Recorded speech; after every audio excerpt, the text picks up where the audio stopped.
Salut à tous, c'est Mickaël, j'espère que vous allez bien. Dans cette vidéo, on va faire une comparaison entre le test d'intrusion et les bug bounty. C'est une question qu'on me pose assez régulièrement et je voulais vraiment faire une vidéo complète sur le sujet pour que les personnes puissent avoir un vrai avis, en tout cas sur la question. Si vous êtes débutant dans la cybersécurité, je vous invite à télécharger le guide que vous retrouvez directement en description. Il est offert, donc allez le récupérer tout de suite. Alors le bug bounty et le pentest, ce sont deux choses complètement différentes. Avant de commencer à vous faire un petit peu un versus entre les deux, je voulais vous donner d'abord quelques chiffres sur le bug bounty. HackerOne a sorti le rapport sur l'année 2021 pour avoir quelques chiffres assez précis sur le bug bounty et sur ce qu'il en est actuellement. Donc aujourd'hui, le bug bounty, c'est 63% de personnes en plus qui vont envoyer des vulnérabilités sur les 12 derniers mois. C'est environ 53% de vulnérabilités qui sont liées à l'élévation de privilèges ou à l'accès de données qui n'est pas maîtrisé. On a 310% d'augmentation sur les mauvaises configurations. On a 50% de hackers qui n'ont pas remonté une vulnérabilité parce que ce n'était pas assez clair le processus de remontée de vulnérabilité et ou qu'ils ont eu une précédente expérience négative avec une remontée de vulnérabilité. Et 85%, c'est le chiffre de personnes dans le milieu du bug bounty qui sont là pour apprendre. Et on a uniquement 62% qui sont là, eux, pour faire avancer leur carrière. Donc je vais essayer de vous prendre quelques chiffres qui sont un peu plus en détail avec les motivations. Aujourd'hui, les personnes qui font du bug bounty, on en a 85% qui sont prêtes à faire du bug bounty pour apprendre davantage, 76% pour faire de l'argent, 65% parce que ça leur fait plaisir, on en a 62% pour faire avancer leur carrière et on en a 47% qui sont là pour protéger et défendre les individus et les sociétés. Donc on voit qu'on a différents chiffres qui sont quand même très intéressants. Mais aujourd'hui, on a une vraie problématique au niveau de la remontée des vulnérabilités parce qu'aujourd'hui, on a 50% des personnes qui ont trouvé une vulnérabilité et qui n'arrivent pas à la remonter parce qu'on a 27% qui n'ont pas de plateforme pour pouvoir la déclarer correctement. Dans la précédente vidéo sur les bug bounty, on avait vu effectivement qu'il y avait des programmes qui étaient définis et après qu'on avait un programme Open Bug Bounty qui était ouvert mais uniquement pour les vulnérabilités côté client. Aujourd'hui, toutes les vulnérabilités côté serveur, on ne peut pas les remonter si elles ne font pas partie d'un programme de bug bounty et c'est vraiment très compliqué. Et après, effectivement, on a tout un tas de chercheurs qui ne souhaitent plus remonter des bugs pour la bonne et simple raison qu'en fait, soit les sociétés ne répondent pas, et ça, moi, ça m'est arrivé déjà plusieurs fois personnellement, ou soit c'est relativement difficile de travailler avec eux parce qu'il y a toujours une couche juridique qui vient se mettre entre les deux. Aujourd'hui, lorsque les personnes font du bug bounty, elles le font en majorité sur des entreprises qui offrent des services en ligne, soit dans la finance, soit également dans tout ce qui est ingénierie logicielle, dans tout ce qui est vente et e-commerce, dans toute la partie médias et diffusion, tout ce qui est éducation et potentiellement les programmes de gouvernement. Donc maintenant qu'on avait un petit peu 2-3 stats sur la partie bug bounty, on va essayer de comparer tout ça au pentest. Alors le pentest, c'est le test d'intrusion, on a une obligation de moyens. Et il faut bien comprendre que les principaux avantages, c'est qu'on a une facture qui est fixe pour le client. C'est-à-dire qu'il va choisir un nombre de jours. Le client, il va dire, voilà, j'ai besoin de faire auditer tel site web. J'ai tant de budget, donc on va avoir une facture fixe. On a un temps qui est limité avec une sollicitation des équipes internes de chez client qui va être limitée. Parce qu'il sait que la durée du test, elle va durer par exemple une semaine. Pendant cette semaine-là, potentiellement, ces équipes peuvent être mobilisées pour répondre aux incidents ou pour accompagner les auditeurs.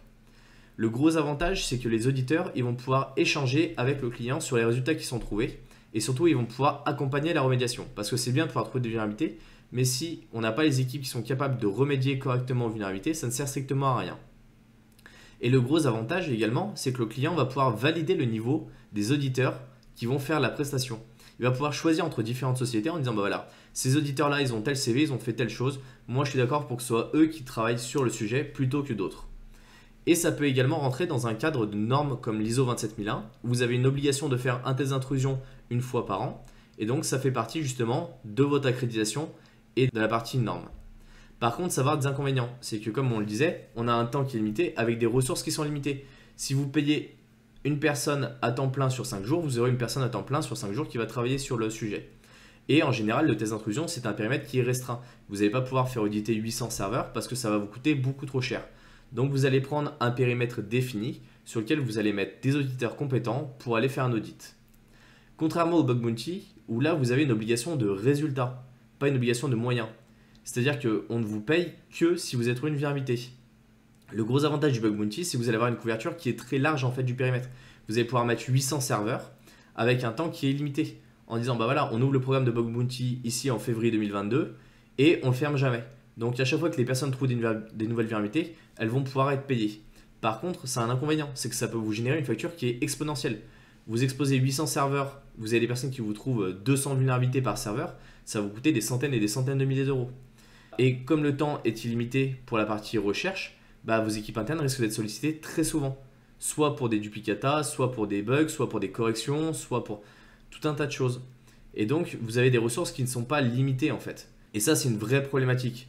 C'est que vous, en interne, vous avez des ressources qui sont limitées et en face, vous avez tout un tas de chercheurs qui vont, eux, chercher des bugs à longueur de journée, de nuit, le week-end. Et vous allez avoir des échanges qui sont relativement difficiles avec les chercheurs. Donc, les plateformes de Bug Bounty, elles essayent au mieux de faire ça. Elles essaient de faire le lien entre les deux. Et c'est pour ça qu'on a des plateformes comme Yogosha qui essaient de garder un niveau de chercheur qui est toujours important avec des échanges qui soient les plus transparents possibles. Je ne fais pas forcément la promotion de cette plateforme parce que je ne l'ai pas utilisée, mais je sais que c'est un peu leur devise, on va dire, dans la partie Bug Bounty. Et comme le niveau des chercheurs sont complètement différents en général quand ils font du Bug Bounty, ça peut entraîner des incidents. Et donc c'est à vous, on va dire, d'aller gérer ces éléments-là et de gérer potentiellement tous les incidents qu'il peut y avoir. Donc ça peut être vraiment embêtant. Moi, ce que je recommande en général, c'est que c'est complémentaire en fait le test d'intrusion et le Bug Bounty. C'est que vous pouvez faire des tests d'intrusion réguliers sur par exemple la partie interne de votre entreprise. Vous pouvez le faire sur quelques sites web et après exposer ces éléments-là au Bug Bounty le reste de l'année. Ce qui fait qu'au moins vous avez déjà corrigé le plus gros et après c'est que du détail. Ou si vous êtes une très grosse structure, et en général c'est ce qui se passe avec Bug Bounty, c'est que c'est des très grosses structures, vous pouvez exposer toutes vos applications internet, ce qui fait que vous allez avoir un flow en permanence de vulnérabilités qui va être remonté. Mais en général vous avez les équipes techniques. Si vous êtes une plus petite société, en général il vaut quand même mieux faire du pentest, ça coûte moins cher et vous aurez des meilleurs résultats et surtout vous pourrez avoir un accompagnement. D'un point de vue chercheur, une question qui se pose beaucoup, c'est est-ce qu'on peut en vivre? Alors oui, aujourd'hui, vous pouvez vivre du pentest parce que vous êtes considéré comme auditeur sécurité, donc vous avez un salaire qui va tomber de manière régulière. Et comme je vous disais, vous avez une obligation de moyens et pas une obligation de résultat. C'est-à-dire que vous êtes obligé de faire votre maximum pour trouver les vulnérabilités de sécurité. Mais s'il n'y a pas de vulnérabilité, il n'y en a pas. Voilà, mais vous êtes quand même payé à la fin de la mission.